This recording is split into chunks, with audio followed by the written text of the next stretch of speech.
Hello বন্ধুরা, দেখো আমার দিদাকে চোখ মুখগুলোকে দেখে দেখো কত অসুস্থ মনে হচ্ছে না। ঠিক করে খেতেও পারে না, দাঁড়িয়ে থাকতে পারে না, কাজও করতে পারছে না। মাথা ঘুরাচ্ছে, ভীষণ মাথা ঘুরাচ্ছে, শরীরটা দুর্বল, অনেক ঘুম পাচ্ছে, খালি খুব খারাপ লাগতেছে।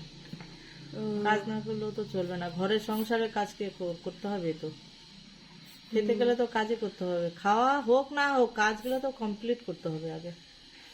রান্না বসাইছি, রান্না করতে পারছি না, মাথা ঘুরাচ্ছে, মনে হচ্ছে রেস্ট নেই, ভীষণ রেস্ট নেই, খুব খারাপ লাগছে, মনটাও ভালো না, ভীষণ কাঁদছে, ভিতরটা কাঁদছে। দিয়ে তুমি কাঁদছো কেন? কাঁদছি কেন, মা নাই তো, মাকে খুলে বলতে পারতাম। যার মা নাই তার পৃথিবীতে মনে হচ্ছে কেউ নাই।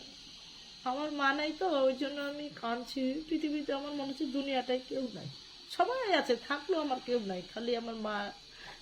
মার সাথে শেয়ার করা হলো সব থেকে বড় জিনিস, এর জন্য মনটা খারাপ।